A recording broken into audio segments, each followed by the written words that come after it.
Yesterday we added two fields to our person class, the first name and last name, and they are to keep track of a person object's first name and last name. As it is right now, they are private. They are contained within the person class, and they cannot be accessed outside of the class.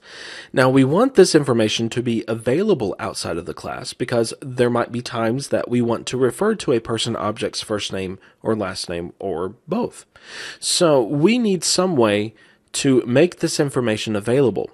And one way we can do that is to change private to public.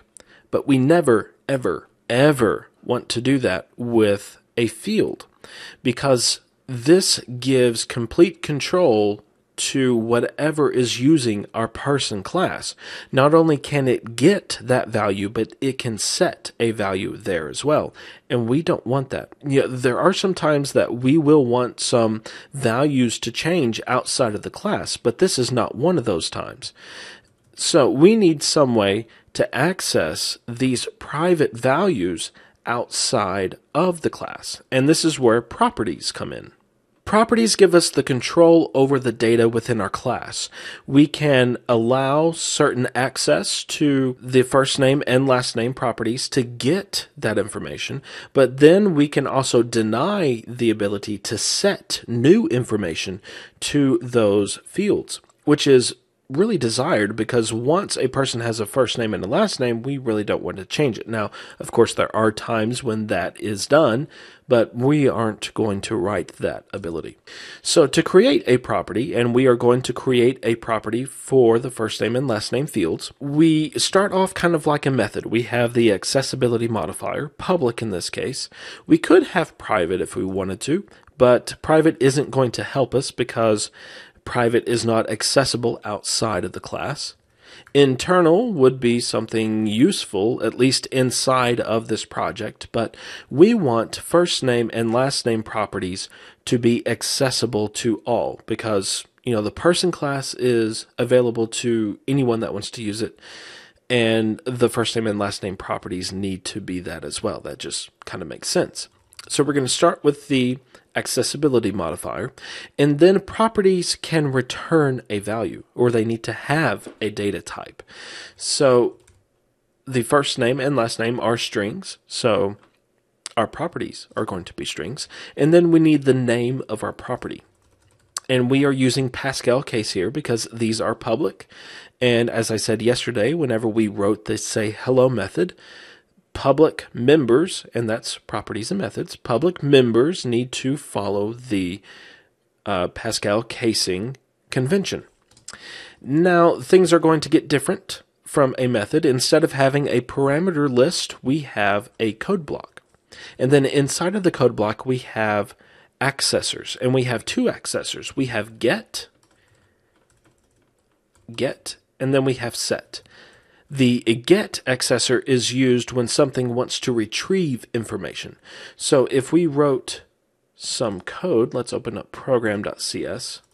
If we wrote code like first name, or let's do this, string first name equals person.firstname, that is getting information. That's getting the value of first name.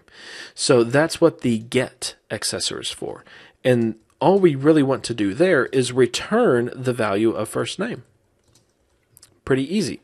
So if we were to run this code, and we will, let's do console.writeLine first name.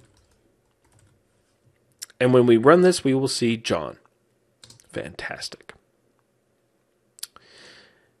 Now with the set accessor, we can set a new value, not only for first name, but we can do basically anything inside of set.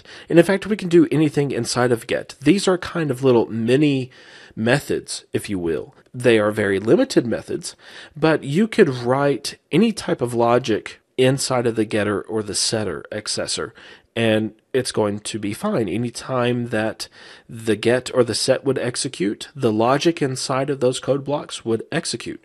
So we could do, if we wanted to, which we don't, we could do last name equals value. In the case of setting, there is a special parameter called value. Now, it's not specified anywhere. This is just one of the things that's done for us. Value refers to the value that is being set. So if we were to set a value, let's get rid of this line, and let's do person.firstname equals I just changed your last name. Well, we don't have a way to get at the last name yet. But anyway, the way that this is written now, whatever we assigned to the first name property, as we have done with line 18, it would get set to last name. So in order to see that, let's go ahead and write our last name property. And we are just going to do a get last name. Notice that there's no set accessor, and by omitting set, we have made the last name property read only. Now, the last name field is getting written to in our setter for the first name property, so it's not 100% secure, but I did that on purpose so that we could just see how this works. So let's change this to person.lastname, because by setting a value to first name, we have changed last name. Let's run it, and we will see I just changed your last name. So this is obviously something that we don't want to do. So we will get rid of the setter for first name. We will go back, and then we get a red squiggly because first name is read-only. It cannot be assigned to. So now we have protected our first name and last name values while still making those values available outside of the class. That's great and all, but there's got to be a better way to do this. I mean, because this is several lines of code just to make data available and protect it at the same time. Now, this is how we had to write code in .NET 2 and below. I don't remember when exactly it changed. It changed in either .NET 3 or 3.5, but there was a new feature added to one of those versions that allowed us to basically get rid of all this code and do it all in one statement. What I'm about to show you is really only helpful in this particular case. We have just a first name and last name, and we are just simply returning those values. We're not doing any type of calculations or anything like that. In the case of more complex properties, we would want to have the field and then the property. But since we're not doing really anything special, we want to get rid of everything here. So let's delete all of this, and we are going to use a feature called automatic properties. It's a shorthand to create a property, and what it does is it creates the property and it creates the field behind the property. It creates the field for us, but we never see it. In fact, we can never access that backing field within our code. We use it through our property. So we declare it kind of like we did before. We have the public, then the return type, and then the name of the property, except it's first name, not first name. We have the code block, but inside of the code block, we just simply put get and set. We don't have to get and then return a value. We don't have to set a value. Just the get and set will automatically create everything needed to get a value for first name and set a new value for first name. Now, we don't want to set anything, remember. We just want to get, because we want to protect the first name whenever it's being used outside of the class. So we will get rid of set. And now, since first name begins with an uppercase letter, we don't have to use this anymore. We can just do first name equals the parameter first name. But we are getting a red squiggly because our first name property is read-only. We have only specified get here, but this is one of the really cool things that we can do. We can use an accessibility modifier on these get or sets. So we can do private set. And this will say that, okay, the first name property is publicly gettable. Anything can get its value, but it can only be set inside of the person class. It's privately set. So now our red squiggly goes away for first name. And all we have to do for last name is copy and paste, get rid of first, replace it with last, And there we go. We have made our code a lot easier to read, in my opinion, a lot less typing, and we still get the same results. The first name and last name can be get, but it cannot be set outside of the class. So let's go back to program.cs, and let's do person, first name. Let's concatenate if I can get the right keystroke. There we go. And then person.last name. Let's run this, and there we go, John Doe. We can write properties even easier. Now the end result is the same, but we end up using a feature of Visual Studio called Snippets.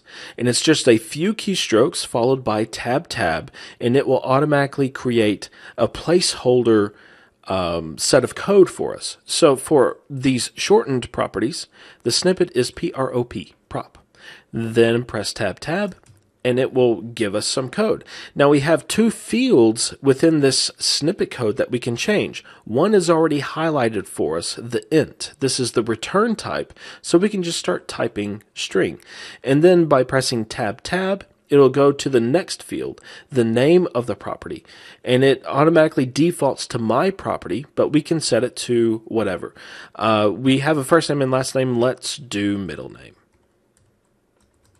And then whenever we are done, we can just press enter. And then we have a property automatically done. All we had to do is use the snippet and then make a few changes, and there we go. Now, of course, we do have to do the private set, but now we have a first name, a middle name, and last name. But we're going to get rid of the middle name because we don't need it. So that is basically it for properties. These were very simple properties. Properties can get very complex, especially if you're needing to do a lot of calculations or a lot of validation with getting or setting information through a property. But that capability is there, and they are a very nice feature of the C# language.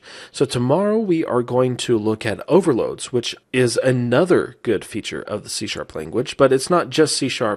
Many object-oriented programming languages have method overloading. So we will look at that tomorrow. Have a good one.